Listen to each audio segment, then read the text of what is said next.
Guys, go through last lecture notes. If you have any doubts, please ask.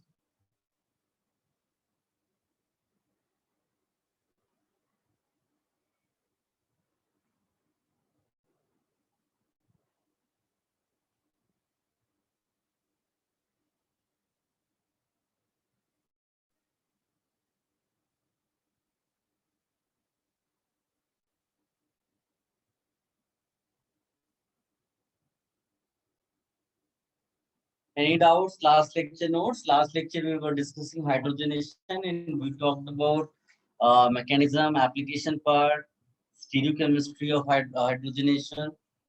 Any doubts you can ask? No, sir. Okay. चलो तो उसको continue करते हैं last lecture वाले part को। Last lecture में हम लोगों ने डबल बॉन्ड जैसा या ट्रिपल बॉन्ड, हमने इसको क्या कर दिया था, सिंगल बॉन्ड में कन्वर्ट कर दिया था। सिंगल बॉन्ड में कन्वर्ट कर दिया था, इसको हम लोग रिडक्शन कहते हैं। याद है वो गुरु मंत्र मैंने आपको लिखाया था, इसको क्या बोलते हैं, रिडक्शन बोलते हैं। ये जो डबल या ट्रिपल बॉन्ड है, इसमें लेफ्ट साइड पे कार्बन है, राइट साइड पे भी कार्बन है। ठीक, जो पाई बॉन्ड है उसका वो एक्चुअली कार्बन कार्बन के बीच का है। ये ऐसा भी हो सकता है कार्बन ऑक्सीजन के बीच हो, तो उस सिचुएशन में क्या होगा, तो हम लोग क्या करते हैं, इसको जनरलाइज वे में एक लिखते हैं word unsaturation, and we will classify this unsaturation into two categories. एक को बोलेंगे पोलर अनसैचुरेशन और एक को बोलेंगे non polar unsaturation.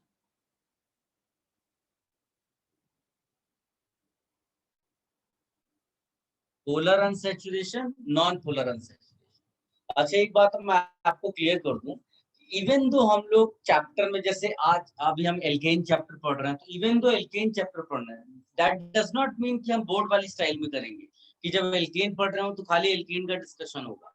Whenever it is required हम किसी भी उसका पॉइंट डिस्कस कर सकते हैं, इन डेप्थ एनालिसिस कर सकते हैं।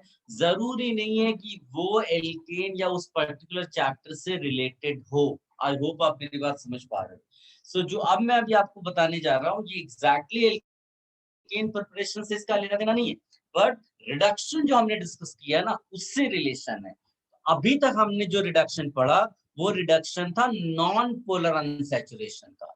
हमने सी डबल बॉन्ड सी को सी सिंगल बॉन्ड सी बनाया, हमने सी ट्रिपल बॉन्ड सी को सी सिंगल बॉन्ड सी बनाया, तो वो है नॉन पोलर अनसैचुरेशन का रिडक्शन। एग्जांपल नॉन पोलर वाले में क्या है, डबल बॉन्ड हो सकता है, ट्रिपल बॉन्ड हो सकता है, और पोलर वाले के एग्जांपल्स क्या हो सकते हैं, जैसे एल्डिहाइड्स कीटोन्स का सी डबल बॉन्ड हो, नाइट्राइल साइनाइड का सी ट्रिपल बॉन्ड है।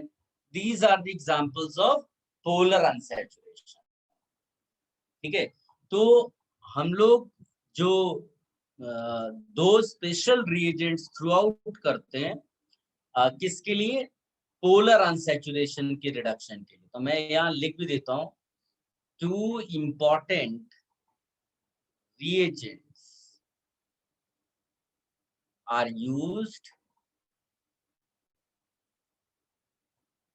for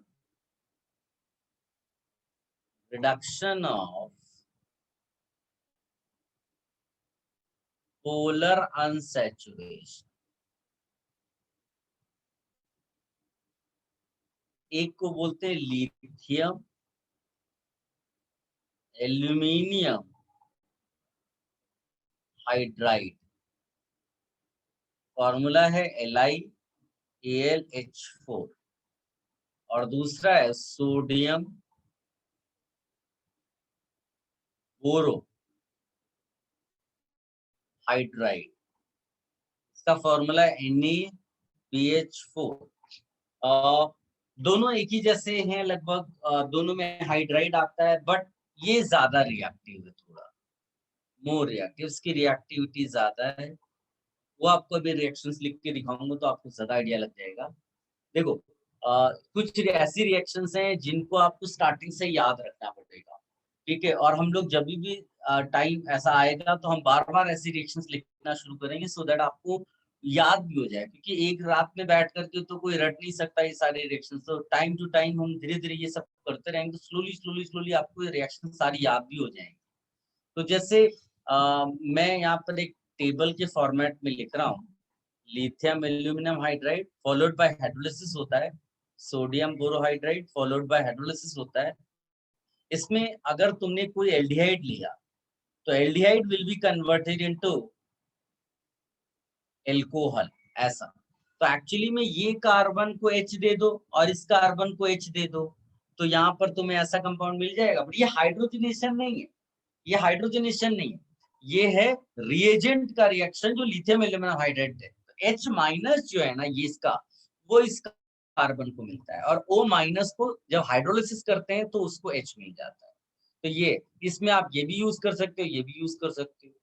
ठीक, अभी क्योंकि इसकी रिएक्टिविटी कम है, अभी देयर विल बी कंपाउंड जब ये नो के लिए आएगा, नो रिएक्शन इसके लिए। सो सेकंड आप यहाँ पे लिखिएगा, this is ketone. Ketone alcohol में इस तरह से कन्वर्ट हो जाएगा। ठीक, याद रखने का स्टाइल बड़ा सिंपल है बेटा, एच एच समझ लो दे रहे हो तुम और कुछ नहीं कर रहे हो। एच एच जैसे तुमने एल्कीन के लिए एच एच दिया वैसे यहाँ पर एच एच दे रहे हो। ये एल्कोहल बन गया सिंगल बॉन्ड के साथ, वो वहां पर एल्केन बन रहा था, यही बस थोड़ा सा डिफरेंस है।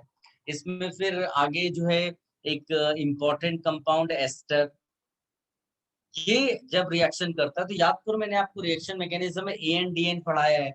ए एन डी एन में क्या होता है, ये वाला पार्ट निकल जाता है तो इसमें दोनों चीजें हो जाती हैं, यानी कि आपको ये मिल रहा है और ये मिल रहा है।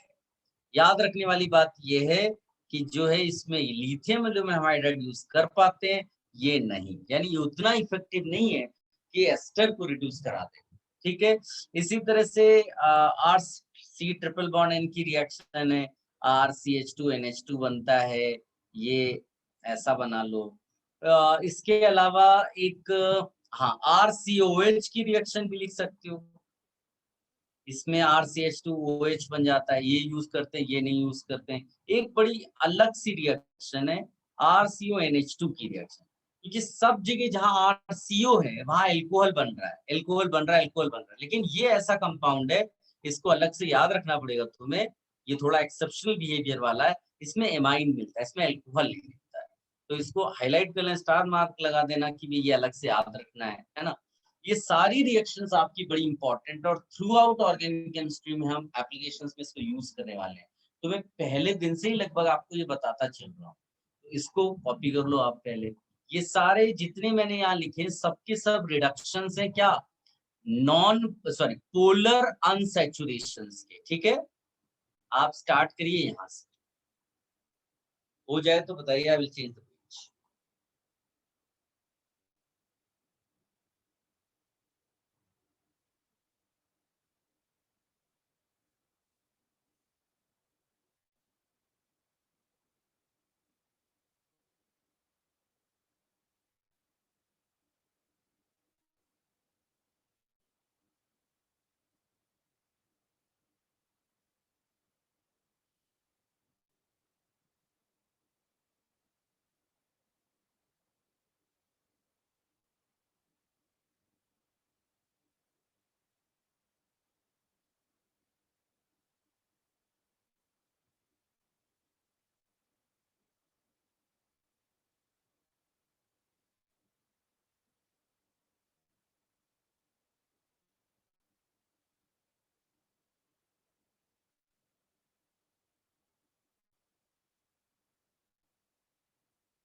Done sir.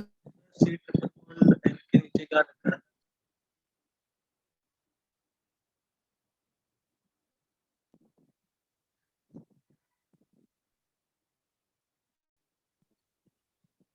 Sir yes, sir previous page में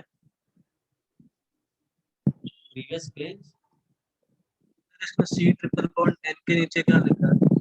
एटसेट्रा बेटा। Done sir.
Done, sir.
Sir yes sir इसमें पता है कैसे चलता है कि NaBH4 के साथ वो नीचे की 4 रिएक्शन रिएक्ट नहीं करती?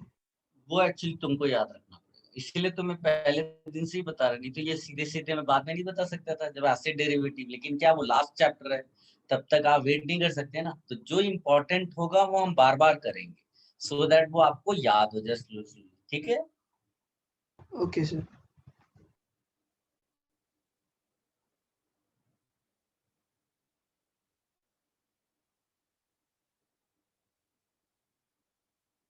Done, sir. देखो अब इसमें क्वेश्चंस कैसे आपसे पूछ सकता है वो, जैसे मैं अगर आपको एक कंपाउंड लिख कर दूं ये, तो इसको आप ध्यान से देखो, तो इस कंपाउंड में आपके पास पोलर अनसैचुरेशन भी है और इस कंपाउंड में आपके पास नॉन पोलर अनसैचुरेशन भी है, is it true? Yes, sir. अगर इसका रिएक्शन मैं आपसे बोलूं lithium aluminium hydride followed by hydrolysis, तो आप बताइए क्या प्रोडक्ट बनाएंगे?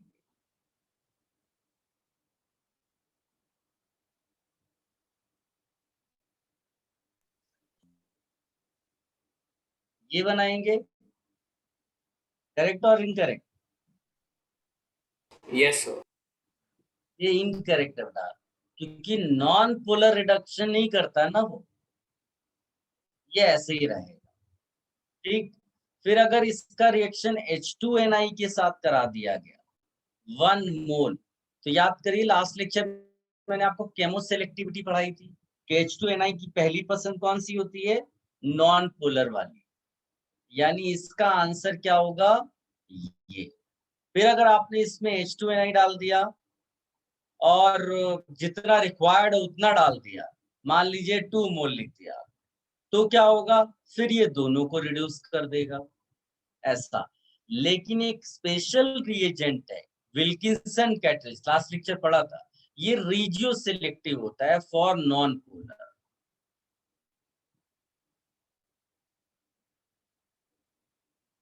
यानी कि अगर इसका रिएक्शन कराओगे तो हमेशा आपको ये आंसर मिलेगा। ठीक, तो ये सारी रिएक्शंस आप लिख लो, ऐसा एग्जाम में तुम्हें आ भी सकता है बेटा।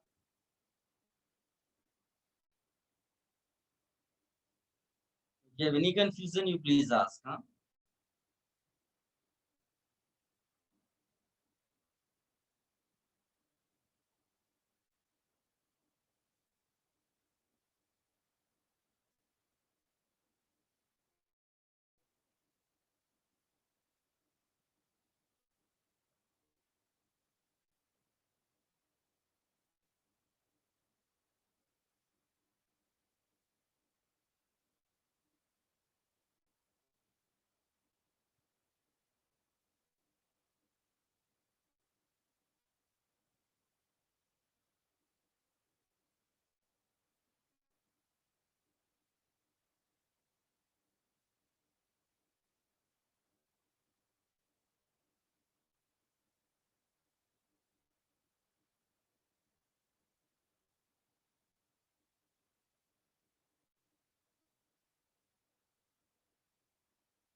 Done, sir.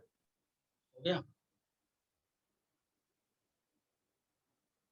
तो ये this is all about reduction जो हमने हाइड्रोजनेशन से स्टार्ट किया फॉर प्रिपरेशन ऑफ एल्केन। अब लिखिएगा, because we are doing preparations for alkane, तो सेकेंड प्रिपरेशन लिखिएगा, और ये है from alkyl halide. Alkyl halide की कई सारी फ्रॉम एल्काइल हैलाइड कई सारी प्रिपरेशन मेथड्स ऐसे करने वाले हैं हम लोग, क्योंकि उसमें एल्काइल हैलाइड तो स्टार्टिंग मटेरियल होगा, लेकिन वो बीच में कुछ और देगा जिसके थ्रू आप एल्केन बना सकते हो। तो यहाँ पर जब हम लिखते हैं ना फ्रॉम एल्काइल हैलाइड, तो इसमें एक बड़ा स्पेशल रिएजेंट हम यूज करते हैं, ग्रिग्नार्ड रिएजेंट जिसको बोलते हैं, RMGX। RMGX is a special reagent, ये बहुत यूज होता है अपने सिलेबस में RMGX। अगर आप ध्यान से देखोगे तो RMG की खास बात क्या है कि R का मतलब एल्काइल है, so there will be carbon, और Mg is a metal, so carbon is connected with metal। ये एक ऑर्गेनोमेटालिक कंपाउंड हो गया, और ऑर्गेनोमेटालिक कंपाउंड का ये जो बॉन्ड होता है ना, ये this bond is highly polar, और हाईली पोलर होने की वजह से R पे माइनस डेवलप होता है, और अगर कार्बन पे माइनस आ जाए ना, तो फिर वो बहुत ज्यादा बेसिक और बहुत ज्यादा न्यूक्लियोफिलिक होता है। तो इसीलिए हम यहाँ लिखते हैं highly basic and highly nucleophilic. तो यानी कि जहां जहां पर बेस वाली रिएक्शंस होंगी तो RMGX यूजफुल होगा, और जहां जहां पर भी न्यूक्लियोफिलिक रिएक्शंस होंगी वहां भी RMGX यूजफुल होगा। तो बड़ा बताइए आप में से कोई कि RMGX is basic and nucleophilic because of Mg, because of X, और because of R। Because of Mg. Because of R. देखो साफ साफ यहाँ लिखा है, कंफ्यूज नहीं होना है अपने को। तो जो इसका मेन है वो नीचे मैंने हाईलाइट भी कर लिया, है ना, कि कार्बन पे जब माइनस आता है तो बेसिक जो उसका कैरेक्टर होता है किसी भी कंपाउंड में जिसमें कार्बन पे माइनस होगा, that will be highly basic, highly nucleophilic. So RMGX is also a base, a good base, very highly basic. It's because of R part. R part separate नहीं, R minus. RMG के साथ connected है. RMG bond is highly polar. Because of that, R gets negative charge. और उसकी वजह से उसके अंदर कौन सा कैरेक्टर आता है? बेसिक है, न्यूक्लियोफिलिक. ठीक है, तो पहले इतना कॉपी कर लो, यानी तो कंफ्यूज हो जाओगे.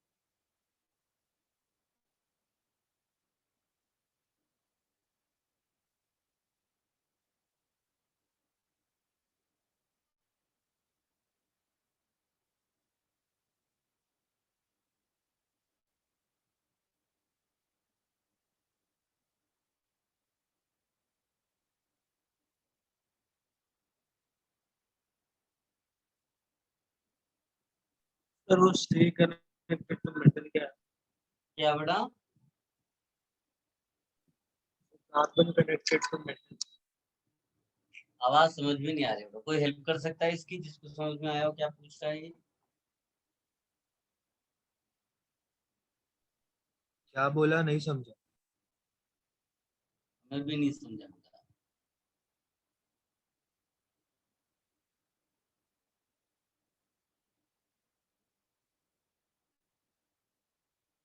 सबने कॉपी कर लिया? Should I remove this? Yes, sir. अब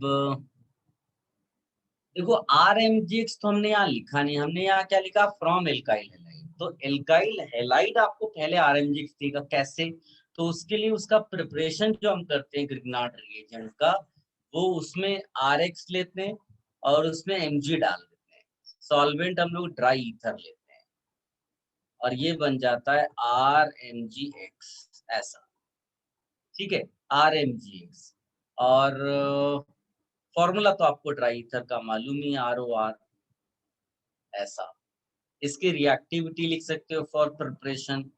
RX के पॉइंट ऑफ व्यू से RI, RBr, RCl, RF. पर यहाँ एक प्रॉब्लम ये होता है कि जो RMGX होता है ना, वो जो है क्योंकि वो एक दूसरी इक्वेशन है एक्चुअली RMGX की. इक्विलिब्रियम रहता है R2Mg के साथ, R2Mg के साथ.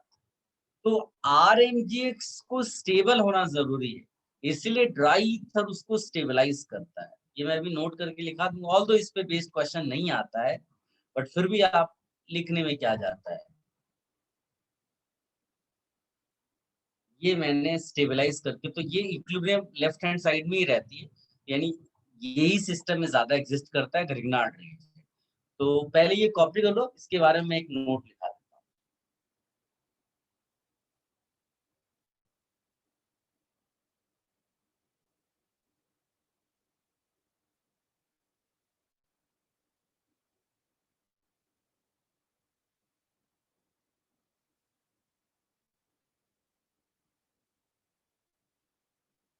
सर एक सेकंड के लिए प्रीवियस पेज दिखा सकते हैं?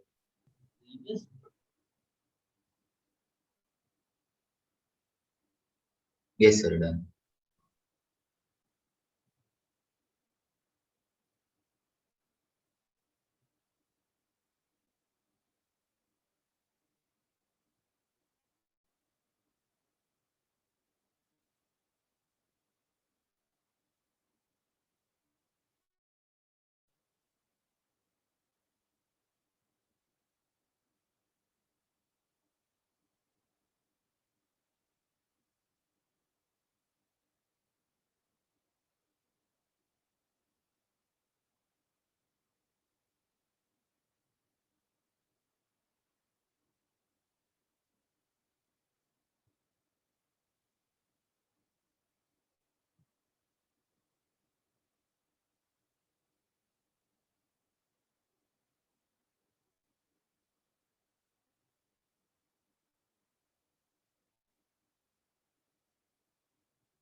सर वो आर के बाद क्या है, ड्राई ईथर, फिर आर सिंगल बॉन्ड है कि डबल बॉन्ड है?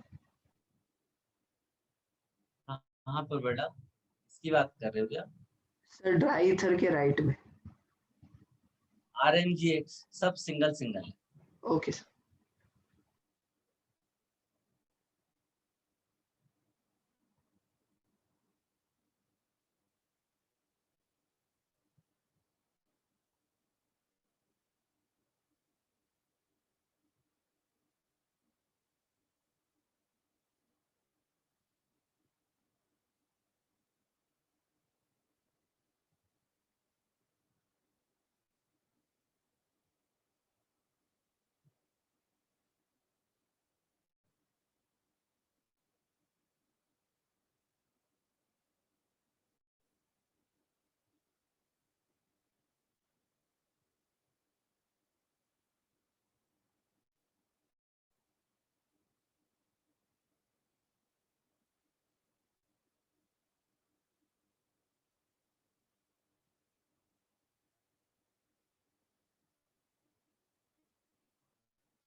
Done sir. हो गया, लिखिएगा। Actual structure of RMGX is very complex. Actual structure of RMGX is very complex. It has been proved by experiment. It has been proved by experiment that for most Grignard reagent,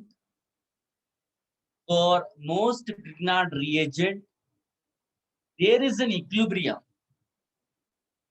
For most Grignard reagent, there is an equilibrium between RMGX and dialkyl magnesium. Sir, it has been proved by Experiment that for most Grignard reagent, there is an equilibrium. There is an equilibrium between Grignard reagent and dialkyl magnesium.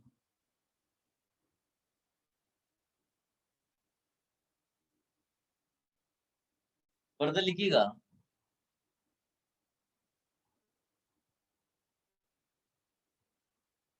Grignard reagent is capable of forming a complex.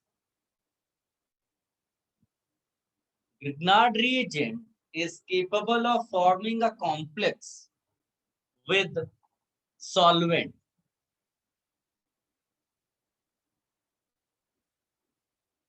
With solvent.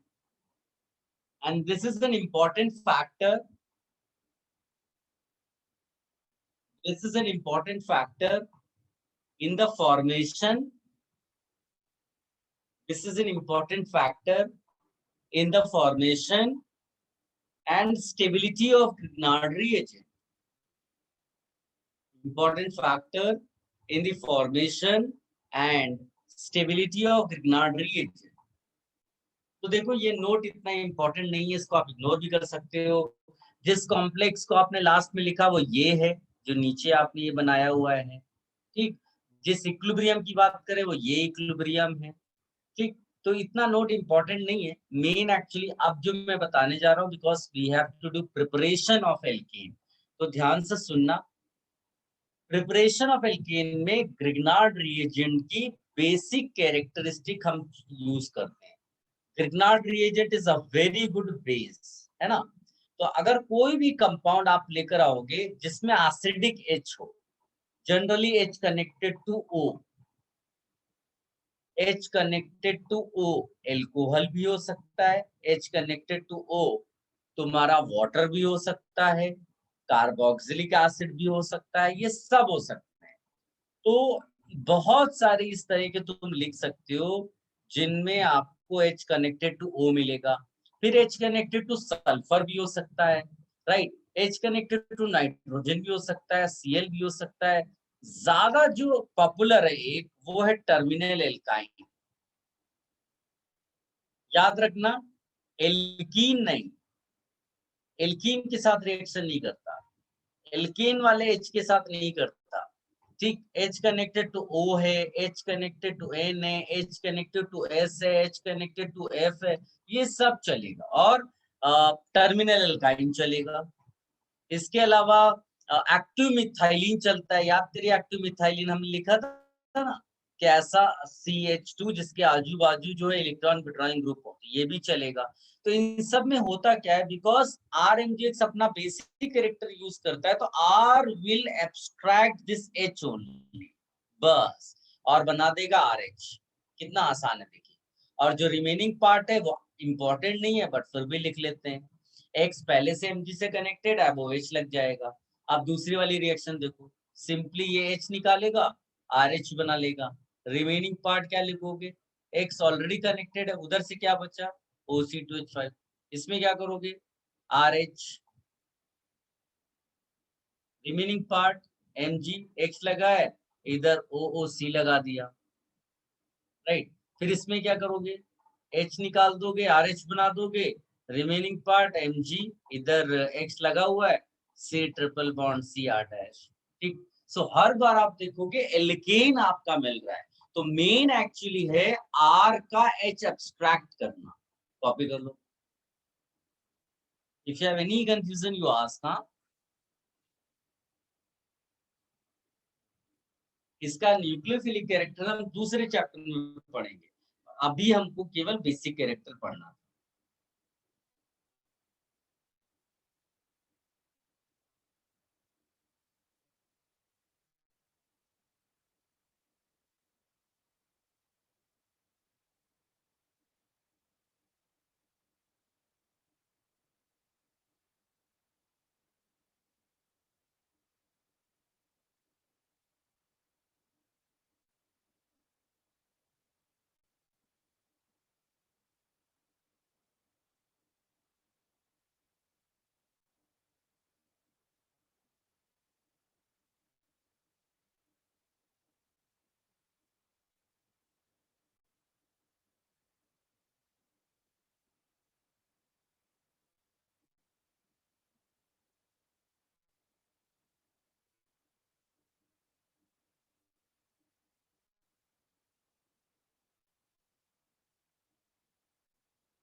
Sir RC triple bond CH को क्या बोलते हैं?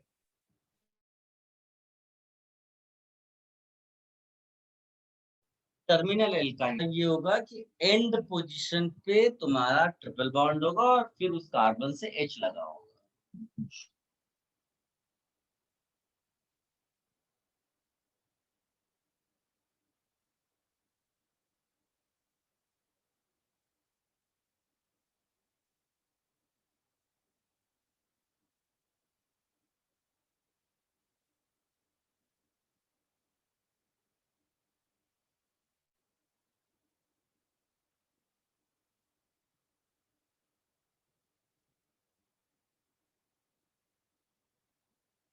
Done, sir.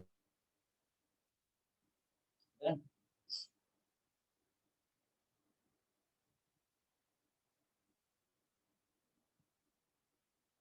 इसमें हाँ actually में एक question फिर बात करते हैं।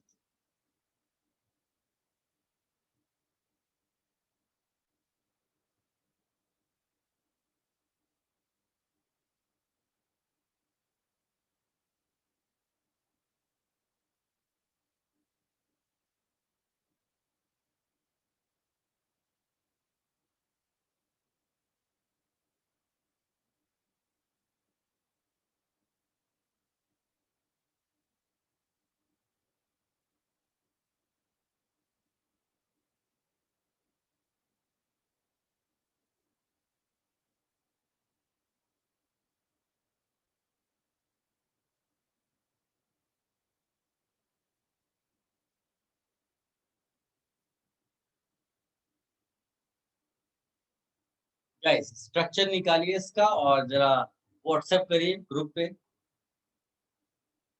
केमिस्ट्री ग्रुप पे।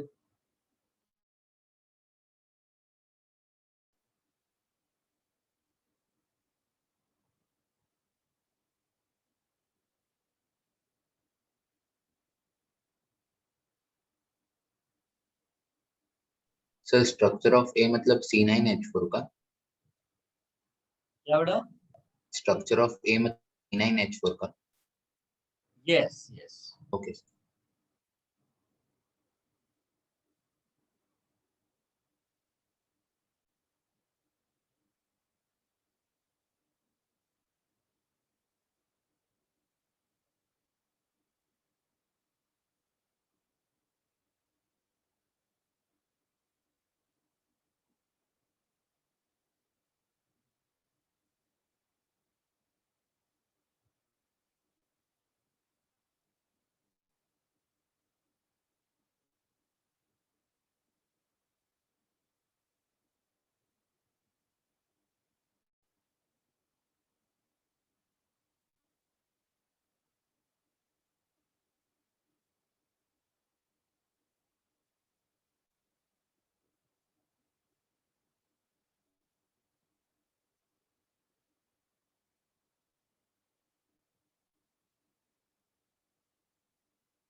Very good. और बच्चे आंसर दें बेटा।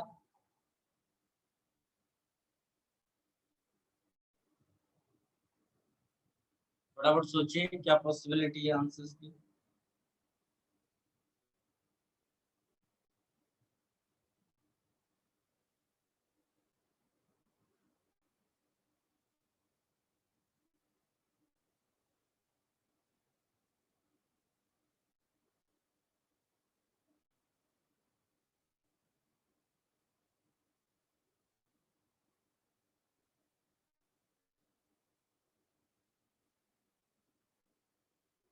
Very good.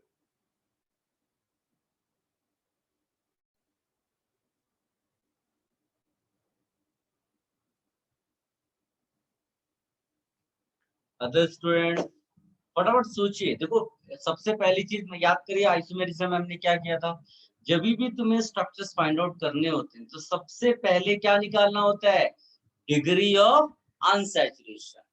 और ये तो मतलब ऐसा दो एटम्स हैं इसमें टोटल, जो डिफरेंट टाइप्स के, और उसमें डिग्री ऑफ अनसैचुरेशन निकालना बड़ा आसान है, और वो निकाल लोगे तो एक आइडिया लग जाएगा।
Very good.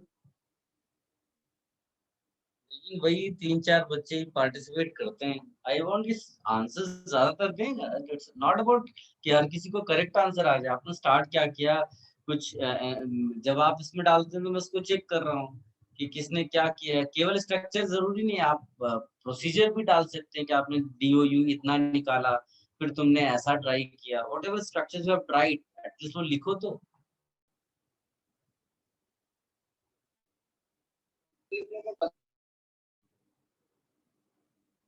सबने ट्राई कर लिया, बड़ा डिस्कशन कर लें अभी। Yes sir. देखिए सबसे पहली और इम्पोर्टेंट चीज डिग्री ऑफ अनसैचुरेशन। बेटा कितना निकाला इसका डिग्री ऑफ अनसैचुरेशन, किसी ने बताएगा कोई? 11। 11 आ गया। 8 8 डिग्री ऑफ अनसैचुरेशन। देखो प्रोसीजर तुम्हारा सही होना चाहिए। स्टार्ट करते हो तो, क्योंकि अगर कहीं भी तुमने स्टार्टिंग में एरर कर दी तो नीचे तक वो पूरा आंसर गलत हो जाएगा। डिग्री ऑफ अनसैचुरेशन निकालने का तुम्हें फॉर्मूला भी बताया था। अगर कुछ नहीं तो फॉर्मूला लगाकर कर दो, number of carbon atoms +1 minus number of hydrogen atoms divided by 2 minus number of halogen atoms divided by 2 plus number of nitrogen atoms divided by 2 और नथिंग। मतलब इसके आगे ऑक्सीजन वाला नहीं होता है, तो इसमें ये तो है नहीं, ये हटा दो। हाइड्रोजन यहाँ पर 4 है, तो 4 डिवाइडेड बाय 2 यहाँ पर आ जाएगा 2, है ना। और ये 9 और 1 10, 10 माइनस 2 यानी 8 आपको आ गया। देखो है ना, सीधे फॉर्मूला भी लगा करके आप कर लो। 8 डिग्री ऑफ अनसैचुरेशन आ गया, है ना। और दूसरी इंपॉर्टेंट चीज की जो ग्रिग्नार्ड रिएजेंट का CH3 है ना, अगर आप ध्यान देखो आपको मीथेन गैस मिल रहा है, तो इस मीथेन का CH3 जो है वो यहाँ से आया होगा बेटा, मानते हो कि नहीं? और H यहाँ से आया होगा। क्लियर है ये चीज सबको? Yes yes sir. सर। तो इसका मतलब है अगर तुम्हें 4 मोल्स मिल रहा है, 4 मोल्स अगर मीथेन मिल रहा है, इसका मतलब इसके अंदर कितने एसिडिक H होने चाहिए? 4। 4। C9H4 must have 4 acidic H। पहले तो ये आइडिया होना चाहिए भाई 4 एसिडिक H क्यों मिलना चाहिए हमारे को, क्योंकि ये एक्सेस में दिया है। तो जितने भी मोल्स आपको यहाँ मीथेन मिल रहा है, वो मीथेन में जितने भी ये H आए हैं वो ऑफ कोर्स यहीं से आए हैं, और 4 ही H उसमें अवेलेबल है, तो चारों के चारों आपको एसिडिक H बनाने हैं। और एसिडिक एच होता कौन सा है हाइड्रोकार्बन के मामले में? क्या एल्केन वाला एसिडिक एच होता है? नो। क्या एल्कीन वाला एसिडिक एच होता है? आंसर है नो। क्या एल्काइन वाला टर्मिनल एच एसिडिक होता है? बोलेंगे यस। क्या बेंजीन वाला एच एसिडिक लेना है? बोला नो। यानी केवल टर्मिनल एल्काइन आपको सोचना है। अब एक कंपाउंड के अंदर कितने सारे टर्मिनल हो सकते हैं? तो आप बोलोगे यार 2 होते हैं मैक्सिमम। भाई ये हो गया एसिटिलीन, अब ये तो खत्म हो गया। लेकिन नहीं, थोड़ा सा बड़ा सोचना है अपने को। 4 टर्मिनल कार्बन एटम्स बनाने हैं। तो आप इमेजिन करो कि ऐसा कुछ सिस्टम है। इधर आप इसी तरह से एज्यूम कर लो एक सिस्टम है, इधर आप एज्यूम कर लो कोई सिस्टम है इसी तरह का, और इसी तरह से यहाँ भी आप एज्यूम कर लो कोई सिस्टम है। और फिर यहाँ देखो कितने कार्बन एटम्स कवर हो गए, 2 2 2 2 8 हो गए। एक कार्बन बच गया ना, एक बीच में डाल दो ऐसा। मेरे ख्याल से आप देखो तो आपका नंबर ऑफ कार्बन भी बैलेंस हो गया, नंबर ऑफ हाइड्रोजन एटम्स भी बैलेंस हो गया, और 4 एसिडिक एच भी आ गए।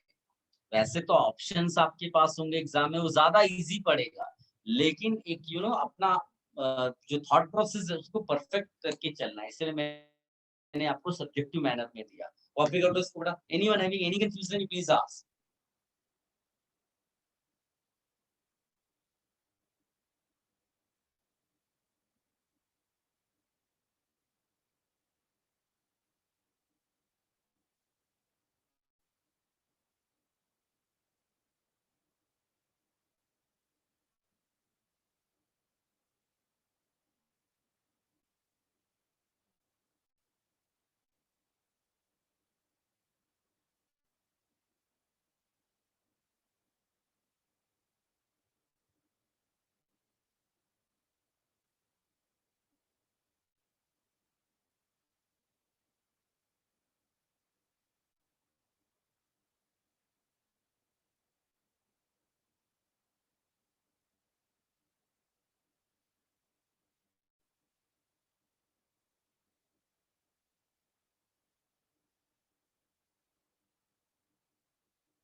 Done.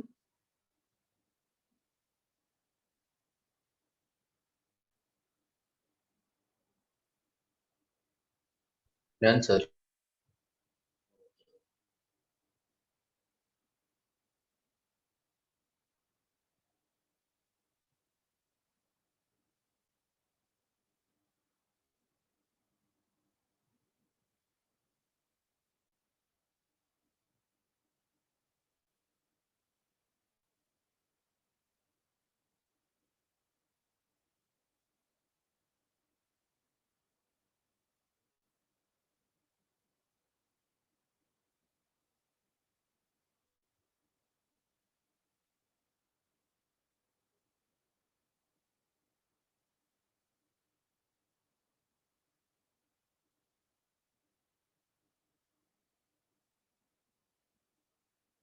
Gate A B and सी।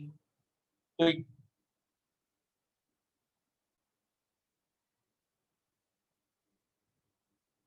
एकदम आसान से क्वेश्चन आपको दिया है, चैट उसमें डालिए आंसर व्हाट्सएप ग्रुप पे। THF क्या है?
वेरी गुड बेटा, वेरी गुड,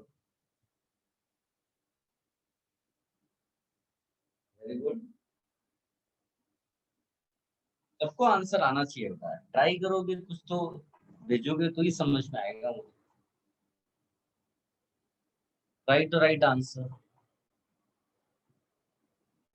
बहुत सिंपल, आप सिंपल तरीके से सोचिए, ज्यादा कॉम्प्लिकेटेड नहीं सोचना है। व्हाटएवर जो भी आपने डिस्कस किया है ग्नाट रीजन से रिलेटेड, उसी पर बेस्ड चाहिए।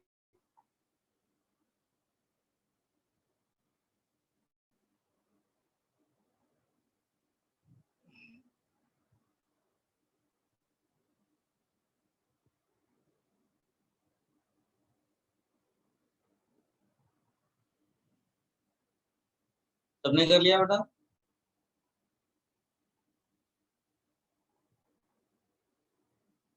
देखिए ये तो बहुत आसान है। आप, it's not only alkyl halide, even aryl halide भी सेम रिएक्शन देते हैं। हाँ, कई बार हमको THF जैसा सॉल्वेंट यूज करना पड़ता है, वो भी कोई वो नहीं है बेटा, ईथर ही है, समझ लो। THF क्या होता है? टेट्रा हाइड्रोफ्यूरान। जिन्हें नहीं याद है वो ये लिख भी सकते हैं, टेट्रा हाइड्रोफ्यूरान THF। ये सॉल्वेंट, इसका कोई मतलब नहीं अपने को, हमें तो केवल ArMgCl लिख लेना है, बस खत्म कहानी।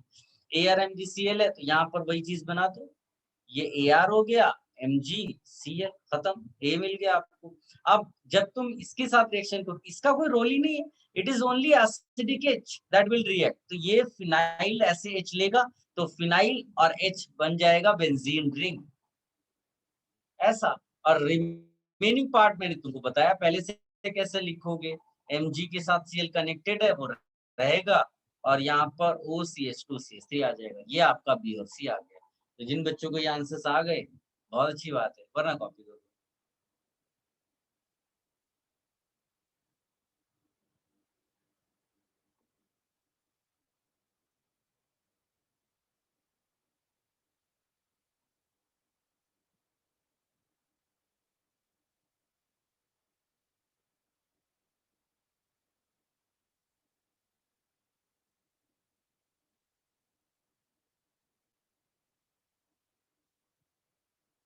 या Yes, sir. Sir 1 minute question sir. और लिखो।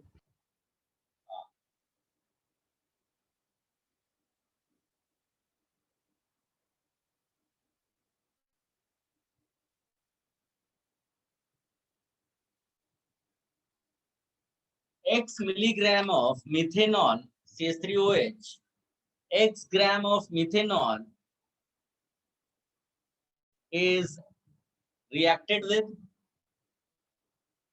X gram of methanol reacted with excess of CH3MgI.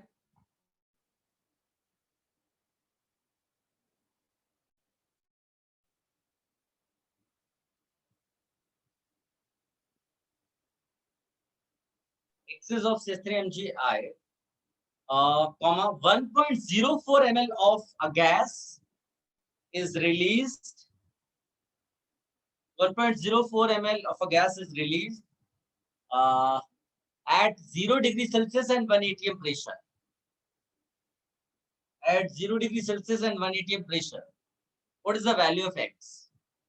Whatever answer बताइए। सर प्रेशर क्या था? 1 atm, 0 degree Celsius and 1 atm pressure. फटाफट आंसर बताइए। मोल कॉन्सेप्ट लगाना है बेटा, बहुत आसान है सब, बट खाली यही है कि मोल कॉन्सेप्ट के साथ क्या इंक्लूड कर दिया हमने, ऑर्गेनिक केमिस्ट्री।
हमने अटेम्प्ट कर लिया बेटा। Yes. देखो इसमें भी बहुत सिंपल है एक्चुअली में। सबसे पहली बात है कि CH3OH जब ग्रिग्नार्ड रिएजेंट के साथ रिएक्शन करेगा, ग्रिग्नार्ड रिएजेंट एक्सेस में दिया है, यानी कि लिमिटिंग रिएजेंट कौन हो गया बेटा? CH3OH। अब इसके मोल्स अपने को मालूम नहीं है, लेकिन x ग्राम कह रहा है, तो इसके मोल्स कितने हो जाएंगे? x अपॉन कितना मोलर मास बेटा निकाला है क्या इसका? 32. 32। 32। तो ये इतने मोल्स आपका जो है, अगर x मिलीग्राम है तो 10⁻³ कर दो, है ना? इतने मोल्स रिएक्शन करेंगे और इसका एक CH3 इसके एक H के साथ जाएगा, तो व्हाटएवर आपको CH4 के मोल्स मिलेंगे वही एक्चुअली इसके मोल्स होंगे। You all agree with this? Yes, sir. Yes, sir. और मीथेन के मोल्स कितने निकलेंगे? बिकॉज 0 डिग्री एंड 1 atm दिया हुआ है, तो आप 22.4 से सीधे सीधे डिवाइड कर सकते हो। तो ये आपको बेसिकली ये क्या ml है ना, तो 10⁻³ इन दोनों को इक्वेट करो तो x का वैल्यू सीधे सीधे आपको मिलीग्राम में आ जाएगा। तो मेरे पास आंसर जो दिया है वो 1.48 मिलीग्राम है। तो अगर आपको ये मैच कर रहा है तो it's very good. Any confusion, any doubts, anyone? No, sir. तो नेक्स्ट क्वेश्चन लिखिएगा एक।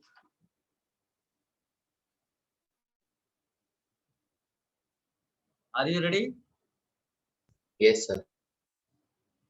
लिखिएगा 1.37 gram sample 1.37 gram sample of normal butyl bromide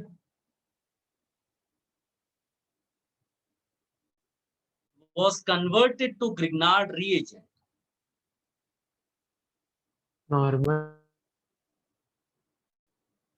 Was converted to Grignard reagent. Sir normal के बाद Normal butyl bromide. Normal butyl मतलब straight chain. Normal butyl bromide was converted to Grignard reagent. Full stop.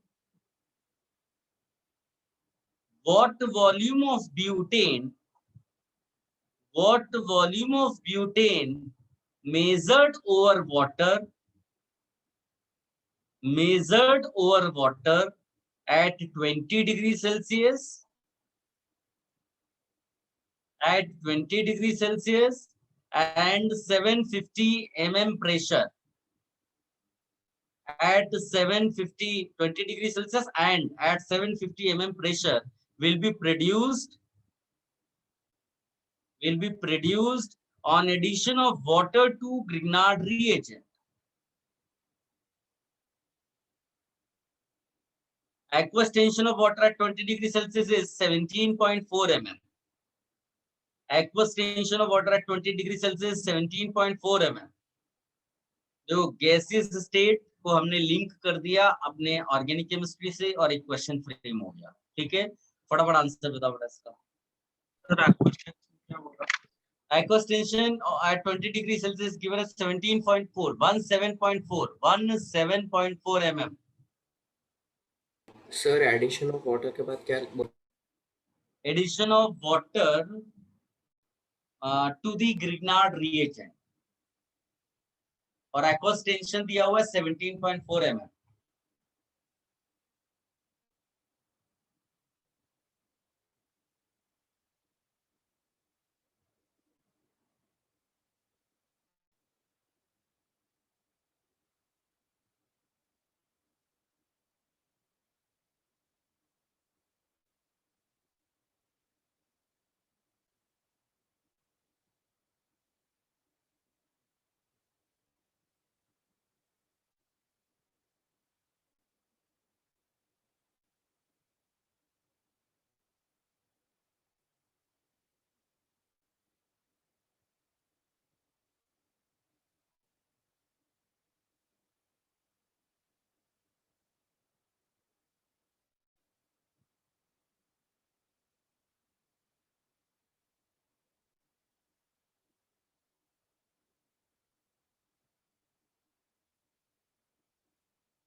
अब आ रहा है बेटा?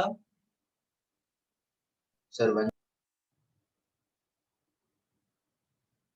जो जिनको idea नहीं है वो क्लियर कट ये याद रखें, PV is equal to NRT जो है वो गैस के लिए एप्लीकेबल है, एक्वस के लिए, ड्राई गैस के लिए। तो you have to subtract aqueous tension before you use any formula.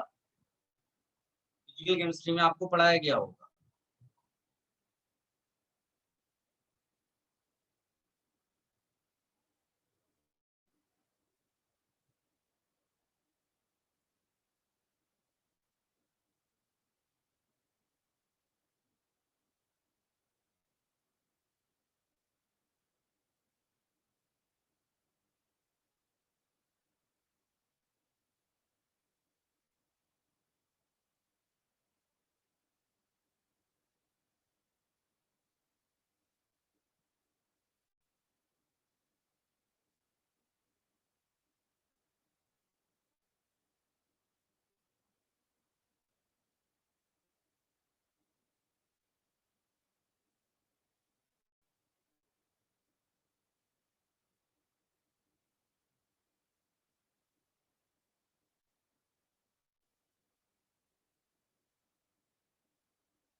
Very good, good, very good, good. कई लोगों ने आंसर्स दे दिए, वेरी गुड। चल देखिए बहुत सिंपल है, इसमें भी मेरे ख्याल से ज्यादातर बच्चों ने आंसर निकाल दिया होगा। सबसे पहले तो मोलर मास निकाला क्या बेटा?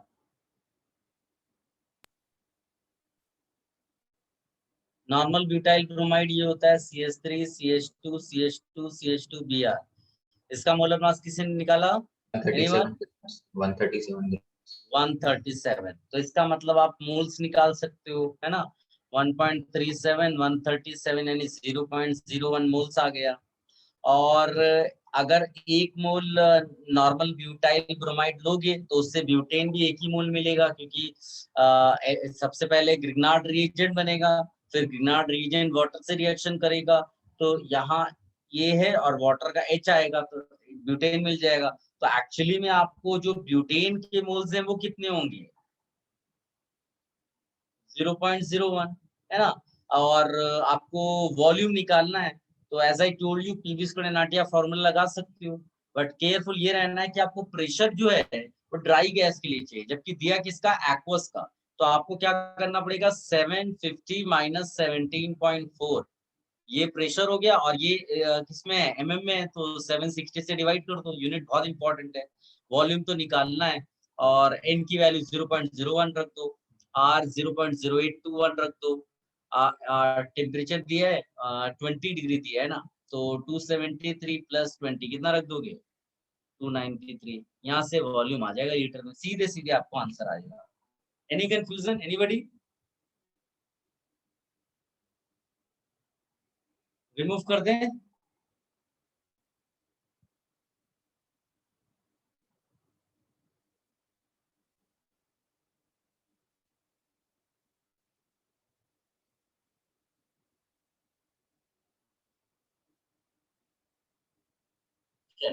नाउ ये तो था ग्रिग्नार्ड रिएजेंट का कॉन्सेप्ट। इसमें एक पॉइंट ये लिख लो बेटा कि while preparing Grignard reagent we cannot use water as a solvent, we always use dry ether।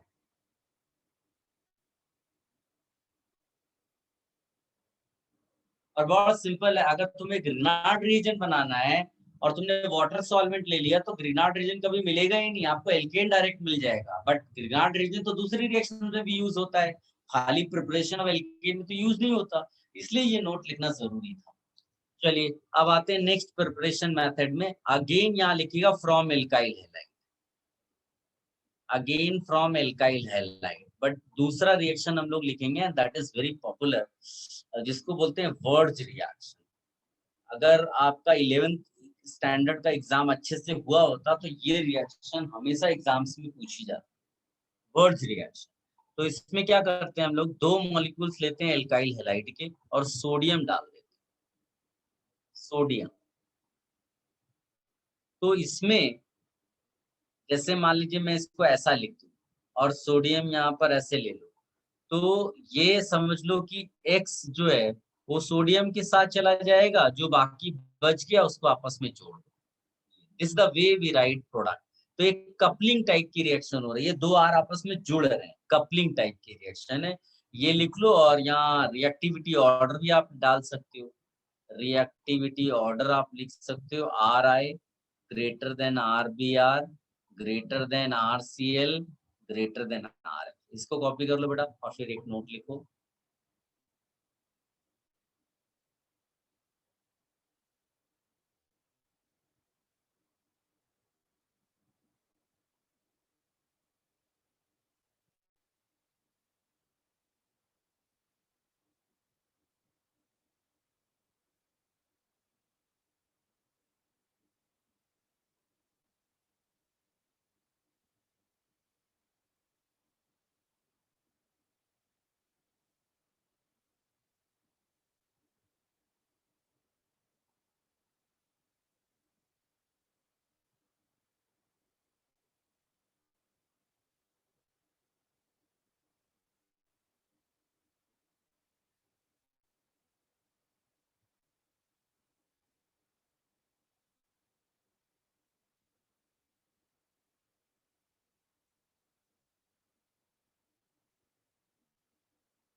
Done.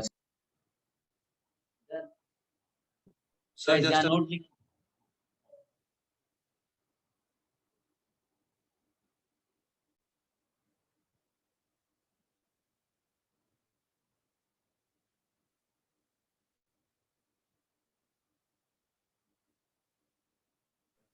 Done, sir. इसमें लिखिएगा silver and copper, silver and copper in finely divided state, FINELY, finely divided state can also be used in place of sodium. silver and copper के बाद Silver and copper in finely divided state can also be used in place of sodium.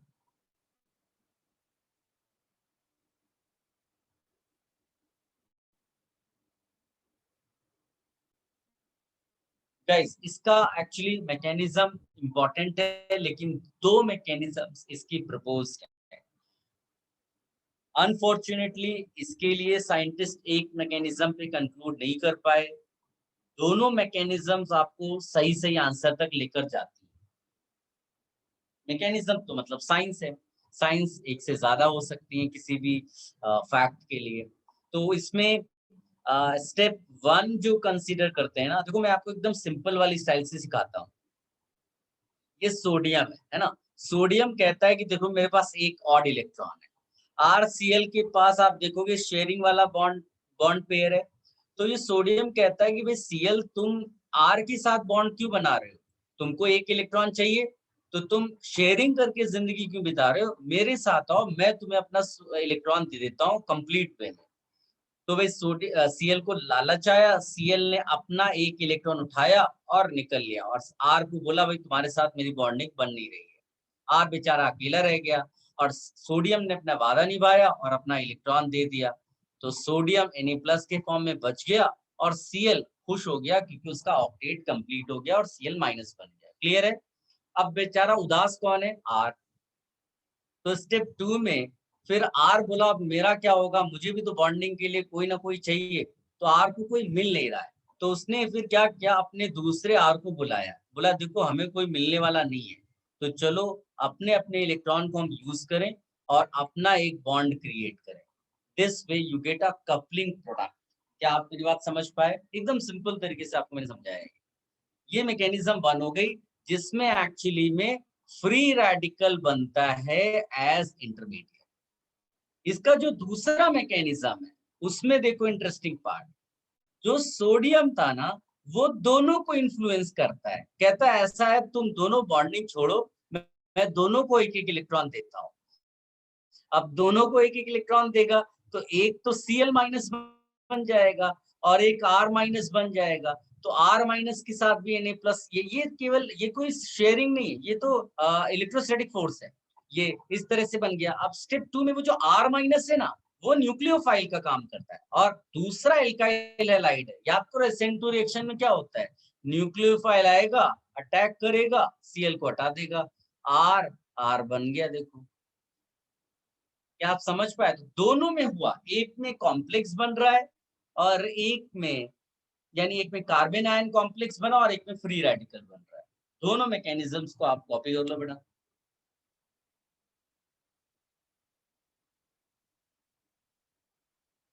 Sir free radical intermediate है ना? हाँ बेटा, पहली mechanism का।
इसको copy कर लीजिए एंड इसको फिर कंटिन्यू करेंगे हम नेक्स्ट लेक्चर में। और नेक्स्ट वीक का जो भी पहला लेक्चर होगा ना उसमें हम लोग बुकलेट डिस्कशन करेंगे, सो प्लीज अटेम्प्ट करिए। हम लोग एक ही क्वेश्चन करके बुकलेट जरूर फिनिश कर लेंगे, ठीक है? सो नेक्स्ट वीक का पहले लेक्चर तक आप जरूर पूरा कंप्लीट कर लेना, ठीक है बेटा? Yes sir. Reaction mechanism booklet.